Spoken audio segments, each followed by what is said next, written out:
Hello बच्चों, बहुत बहुत स्वागत है आपका माय सर जी मैथ्स के इस चैनल पे। मैं हूं आपका इंस्ट्रक्टर सौरभ शुक्ला। हम लोग देख रहे हैं 6th क्लास की मैथमेटिक्स और आप पहुंचे चैप्टर नंबर 16 पे, जो कि 6th क्लास की मैथ्स में लास्ट चैप्टर है। चैप्टर का नाम है डेटा हैंडलिंग।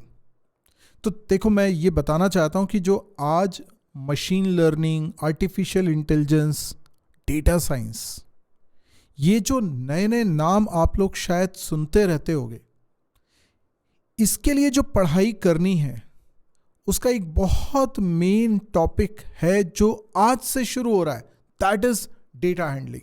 ये 6th क्लास में शुरुआत इसकी हो जाती है। तो इस चैप्टर का इंपॉर्टेंस शायद आपको 6th क्लास में उतना समझ में ना आए, बट इवेंचुअली लाइफ में जैसे जैसे आप आगे की क्लासेस में आएंगे, इस टॉपिक में भी हम आगे बढ़ेंगे, इस चैप्टर में भी हम आगे बढ़ेंगे, और हो सकता है कि आपका करियर इसी दिशा में बनने वाला हो। इसलिए इस चैप्टर को बहुत ध्यान से पढ़िए। शुरुआत करते हैं। आज जो चीज़ हमें पढ़नी है वो है ऑर्गेनाइजेशन ऑफ डेटा। तो सबसे पहले बात करते हैं डेटा क्या होता है। तो डेटा को डिफाइन करने के लिए आप बुक में भी कई डेफिनेशंस देखते हैं, इधर उधर से भी आप डेफिनेशन देखते हैं। यहां पर मैं कह सकता हूं data is a collection of numbers, figures और names gathered to give information. So data जो है वो बहुत कुछ हो सकता है। डेटा का मतलब आप जानकारी समझ लो, फिर वो नंबर भी हो सकता है, वो किसी का नाम भी हो सकता है, किसी जगह का नाम भी हो सकता है, और भी बहुत वैरायटी की इंफॉर्मेशन हो सकती है। डेट हो सकती है, टाइम हो सकता है, ये सब इंफॉर्मेशन। अब ये जो इतना सारा डेटा है, हम कोई ऑब्जेक्टिव के साथ पर्पसफुली इस डेटा को कलेक्ट करते हैं। आप सोचिए जरा कि आपके स्कूल में डेटा कितना सारा है। जैसे मैं जानना चाहता हूं कि एक क्लास में कितने स्टूडेंट्स, हर एक स्टूडेंट का नाम क्या है, हर एक स्टूडेंट की एज क्या है, हर एक स्टूडेंट की हॉबीज क्या है, हर जानकारी डेटा है। और हम वेरियस रीजन से डेटा कलेक्ट करते रहते हैं। अब मान लीजिए कोई एक टेस्ट हुआ है, कोई एग्जाम हुआ है, जितने बच्चों ने उस एग्जाम को दिया है, उसमें अपीयर हुए हैं, उन सभी के बारे में मुझे डेटा चाहिए कि वो कौन कौन कैंडिडेट्स हैं जिन्होंने ये एग्जाम अपीयर किया और उनके क्या रिजल्ट आए। टेस्ट पेपर में कितने क्वेश्चंस थे, उनमें से कितने अटेम्प्ट किए, कितने राइट हुए, कितने रॉन्ग हुए, क्या टोटल मार्क्स आए, क्या रैंक बन रही है, ये इंफॉर्मेशन चाहिए होगी। तो हम चारों तरफ देखें ना, डेटा हमें बहुत सारा मिलता है, हर जगह डेटा मिलता है। एक कंपनी में एम्प्लॉयज काम करते हैं, उन एम्प्लॉयज का कुछ नाम है, उनका कुछ डिपार्टमेंट है, उनकी कुछ सैलरी है, और भी ढेर सारी इंफॉर्मेशन। तो डेटा हमारे चारों तरफ है और किसी ना किसी पर्पस से हम इस डेटा को कलेक्ट करते हैं। बात करते हैं रॉ डेटा की। सबसे पहले तो हमें रॉ डेटा ही मिलता है। It is the data collected from the source which has not been subjected to processing और एनी अदर मैनिपुलेशन। यानी किसी सोर्स से आप डेटा ले रहे हो और उसमें कोई छेड़छाड़ नहीं कर रहे हो, एज इट इज उस डेटा को ले रहे हो, दैट इज रॉ डेटा। कोई मैनिपुलेशन उसमें नहीं हुए, एज इट इज हम ले रहे हैं, कोई प्रोसेसिंग उस डेटा पे नहीं हुई है, एज इट इज हम ले रहे हैं, राइट। फॉर एग्जाम्पल, हमने एक क्लास में सभी स्टूडेंट्स के मार्क्स गैदर किए, हमें सभी स्टूडेंट से मार्क्स गैदर किए, ठीक है। तो क्लास में जाके हम एक एक स्टूडेंट से उसके मार्क्स पूछ रहे हैं कि ये टेस्ट में तुम्हारे कितने मार्क्स आए। अब ये डेटा हमने कलेक्ट करा। अभी ये डेटा जो है ये रॉ डेटा है, ठीक है। अभी इस पे हमने कोई प्रोसेसिंग नहीं करी, फर्दर प्रोसेसिंग नहीं करी। प्रोसेसिंग करने का मतलब ये हो सकता है हम इस पे कोई ऑपरेशन लगाएं, जैसे हम उसके मार्क्स को स्केल करें, परसेंटेज में कन्वर्ट करें, परसेंटाइल में कन्वर्ट करें। तो वो प्रोसेसिंग हम कर रहे हैं, हम डेटा कलेक्ट कर रहे हैं एज इट इज, उस पर कोई प्रोसेसिंग नहीं कर रहे, तो वो रॉ डेटा है। तो यहां कुछ एग्जांपल्स दिए हुए हैं। जैसे मार्क्स ऑफ स्टूडेंट्स हमने कलेक्ट करे, distance travelled by each student to reach school, हर एक स्टूडेंट स्कूल पहुंचने तक कितना डिस्टेंस कवर करता है, कोई दूर रहता है स्कूल से, कोई पास में रहता है, तो डिस्टेंस सबके अलग अलग आ रहे हैं। ये रॉ डेटा है। Scores made by teams in the world cup, अभी क्रिकेट वर्ल्ड कप चल रहा है, उसके अंदर टीम्स के क्या स्कोर है। तो इस तरीके से हम रॉ डेटा की बात करते हैं। अब जो डेटा है उसको दो कैटेगरी में हम डिवाइड कर सकते हैं, एक प्राइमरी डेटा, दूसरा सेकेंडरी डेटा। अब प्राइमरी डेटा और सेकेंडरी डेटा में क्या फर्क है? When you are collecting data directly from the source, it is primary data. और यदि आप किसी मतलब डायरेक्टली ना लेकर इनडायरेक्टली आपको डेटा मिलता है तो वो सेकेंडरी डेटा है। जैसे मैं एग्जांपल्स के साथ बताता हूं। तो प्राइमरी डेटा के बारे में कहा गया है, when you are collecting data directly from the source, it is called primary data. जैसे collecting information about the favourite colour of your classmates, आप अपनी क्लास में जो आपके साथ पढ़ने वाले बच्चे हैं उनसे उनके फेवरेट कलर जानना चाहते हो, तो आप एक एक स्टूडेंट से डायरेक्टली पूछ रहे हो, डायरेक्टली आप उस डेटा को ले रहे हो, तो ये प्राइमरी डेटा हो गया। और दूसरा एग्जांपल ये हो सकता है सेकेंडरी डेटा का। अगर मैं जानना चाहता हूं कि क्लास में जितने स्टूडेंट हैं उनकी सबकी डेट ऑफ बर्थ क्या है, so maybe at the time of admission school ने सभी बच्चों की डेट ऑफ बर्थ भी फॉर्म में लिखवाई हो, तो उनके पास ये इंफॉर्मेशन रखी है। तो मे बी आई वॉन्ट और यू वॉन्ट कि क्लास के सभी बच्चों की डेट ऑफ बर्थ आपको मिल जाए। आप अब टीचर से बोलते हो, एडमिशन डिपार्टमेंट में किसी पर्सन से बोलते हो कि मुझे वो डेटा चाहिए, क्योंकि स्कूल ऑर्गेनाइजेशन या किसी पर्सन ने पहले से वो डेटा कलेक्ट करके रखा हुआ है। You are just taking data from there, you are not directly communicating with the source, you are communicating with that organization और person जिसने पहले से डेटा कलेक्ट करके रखा हुआ है। इन दैट केस आपके पास जो डेटा आया वो सेकेंडरी डेटा है। ठीक है, तो सिंपल है, डायरेक्टली सोर्स से मिलता है तो फिर वो प्राइमरी डेटा है, और अगर हमें किसी पर्सन के थ्रू मिल रहा है, किसी ऑर्गेनाइजेशन के थ्रू मिल रहा है, उसने पहले डेटा कलेक्ट करके रखा हुआ है, तो वो सेकेंडरी डेटा है। यानी डेटा कलेक्ट करने के बाद फिर कलेक्टेड डेटा को हम ऑब्टेन कर रहे हैं, तो वो सेकेंडरी डेटा है। अब बात करते हैं ऑर्गेनाइजेशन ऑफ डेटा की। ऑर्गेनाइजेशन का मतलब ये हो गया कि हमने डेटा को अरेंज करा है, डेटा को ऑर्गेनाइज करके रखा है। फॉर एग्जाम्पल, आपके घर में आपके पास काफ़ी सारे कपड़े हैं। अब इन कपड़ों को आप यूं ही फैला के तो नहीं रखोगे ना, आप उसको प्रॉपरली ऑर्गेनाइज करके वार्डरोब में रखोगे, राइट? आप ऑर्गेनाइज करके रखोगे सो दैट आपको समय पे जो कपड़ा आप जो पहनना चाह रहे हो, जो देखना चाह रहे हो, वो इजीली मिल जाए, right? What is the importance of organising your things? आप अपने सामान को क्यों तरीके से सही जगह पर रखते हो, क्यों अरेंज करके रखते हो? सो दैट हम उसको जब हमें चाहिए तो वो इजीली मिल जाए, इजीली एक्सेसिबल हो। सो डेटा को ऑर्गेनाइज करने का भी वही पर्पस है। डेटा को अगर ऑर्गेनाइज कर पाएंगे तो उसको हम प्रॉपरली रीड कर पाएंगे, अंडरस्टैंड कर पाएंगे, एनालाइज कर पाएंगे। फॉर सम रीजन हमें ये करना होगा। तो if the data is raw, अच्छा मान लीजिए आपके पास रॉ डेटा है, it is not easy to draw any meaningful conclusion from it. For example, आपके सामने कुछ नंबर्स लिखे हुए हैं, ध्यान से देखिए इन नंबर्स को, 48, 60, 72, 97, 64, 75, 36, 45। अब ये जो नंबर्स लिखे हुए हैं, इससे क्या पता चल रहा है? ये क्या है numbers? What is the purpose of this data? 48 क्या है? होने को ये 48 किसी पर्सन की एज भी हो सकती है, स्टूडेंट के मार्क्स भी हो सकते हैं, राइट? आज का टेम्परेचर भी हो सकता है, मे बी कुछ और भी हो सकता है, बैट्समैन ने कितने रन बनाए ये भी हो सकता है।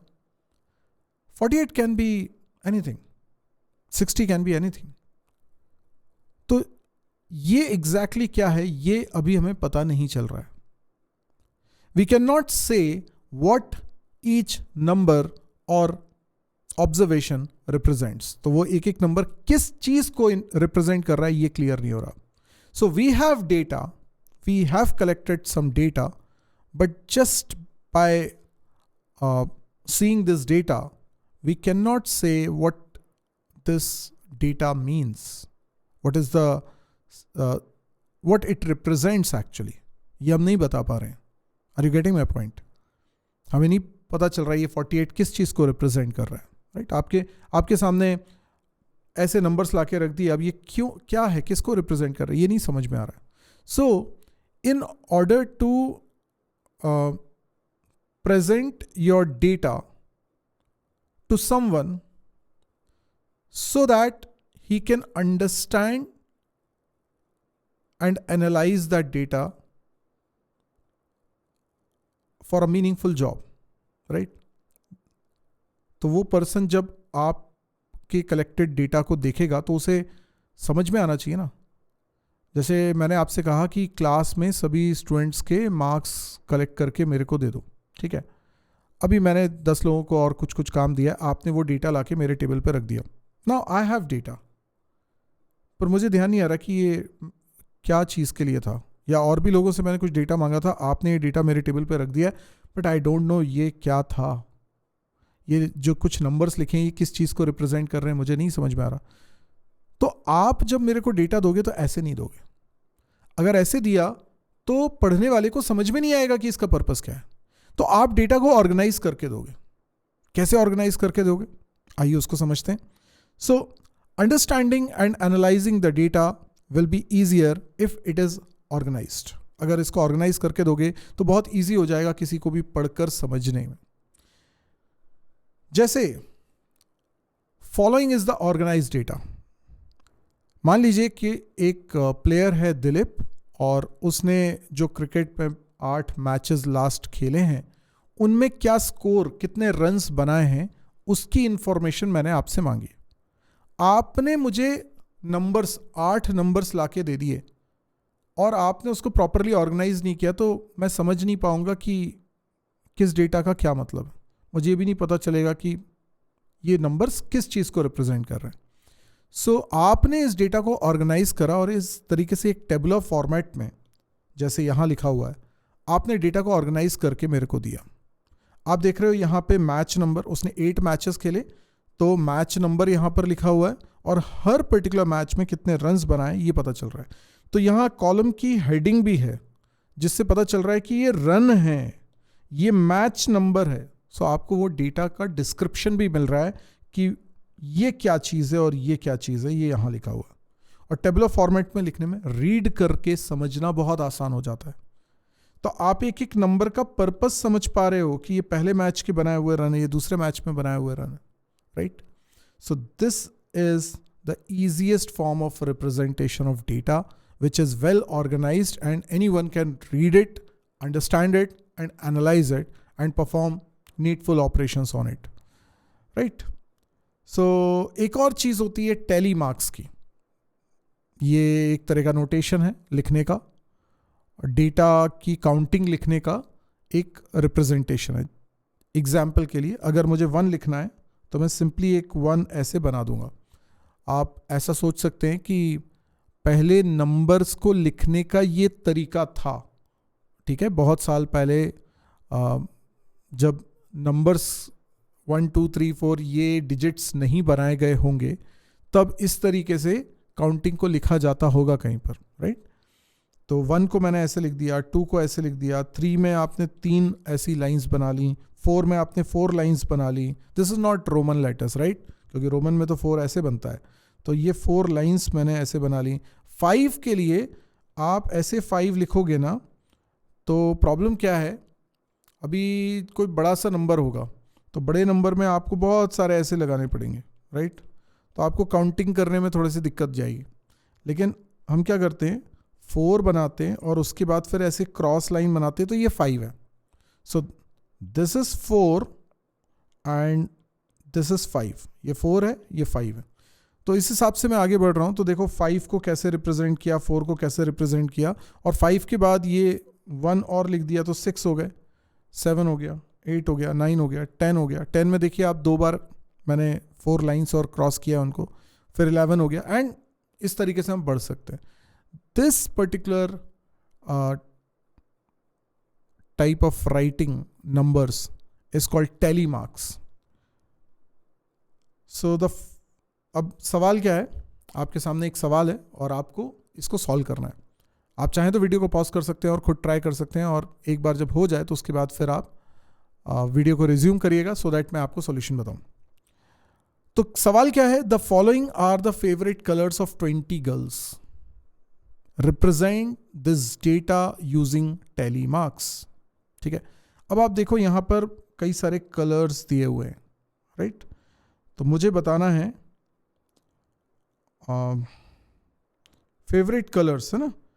तो फेवरेट कलर्स 20 गर्ल्स हैं, उनके फेवरेट कलर्स लिखे हुए हैं. तो ये 20 होंगे, काउंटिंग में 20 होने चाहिए. 1 2 3 4 5 6 7 8 9 10 11 12 13 14 15 16 17 18 19 20, राइट. ये 20 है. तो कौन कौन से कलर्स हैं हमें वो लिख लेना चाहिए, मतलब कलर्स. ठीक है, और नंबर ऑफ गर्ल्स हमें लिख लेनी चाहिए, number of girls. So basically कितनी नंबर ऑफ गर्ल्स इस कलर को लाइक कर रही हैं. ठीक, और मैं यहां पर लिखता हूं सबसे पहले ब्लू, रेड, येलो, ग्रीन. और कोई कलर है क्या इसमें? मेरे ख्याल से बस यही कलर्स हैं. ठीक है, अब देखिए जरा ब्लू कितनी बार आ रहा है. ब्लू को काउंट करिए आप. तो 1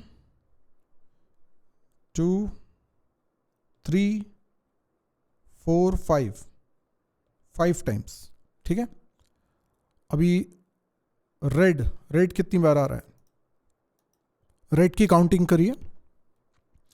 सो 1 2 3 4 5 6 7. इसी तरीके से येलो की काउंटिंग करिए. 1 2 3. इसी तरीके से ग्रीन की काउंटिंग करिए. 1 2 3 4. ओके, 4.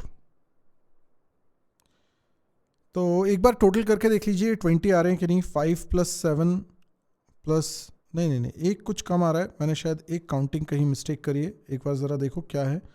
क्या येलो 1 2 3 टाइम्स आ रहा है, और ग्रीन 1 2 3 4, ये भी सही है. और ब्लू मैंने कम काउंट किया क्या, 1 then 2 then 3 4 5 6. ओके, मैंने ब्लू कम काउंट किया है, 6 है ये. ठीक है, तो इस तरीके से आप रिप्रेजेंट कर सकते हो, और अगर इसमें टैली मार्क्स का इस्तेमाल करना है तो वो भी कर सकते हो आप. ठीक है, टैली मार्क्स में अगर आप करते हो तो कैसे लिखना पड़ेगा, टैली मार्क्स. ठीक, तो 1 2 3 4 5 6, और 7 को कैसे लिखेंगे, 1 2 3 4 5 6 7. 3 को कैसे लिखेंगे, 1 2 3. 4 को कैसे लिखेंगे, 1 2 3 4. Got it. तो बस ऐसा ही है, आप टैली मार्क्स भी इसमें बना सकते हो, और इस तरीके से हम लोग डेटा को ऑर्गेनाइज करके रिप्रेजेंट करते हैं. आई होप आपको वीडियो पसंद आया होगा, समझ में आया होगा कॉन्सेप्ट. और आज के लिए इतना ही. नेक्स्ट वीडियो में हम इसके आगे की बात करेंगे. तब तक के लिए आप इस वीडियो को लाइक करिए, शेयर करिए, सब्सक्राइब करिए चैनल को अगर अभी तक नहीं किया है तो, और कमेंट देकर ज़रूर बताइए कि आपको ये वीडियोस कैसे लग रहे हैं. आज के लिए इतना ही. Thank you. Good bye.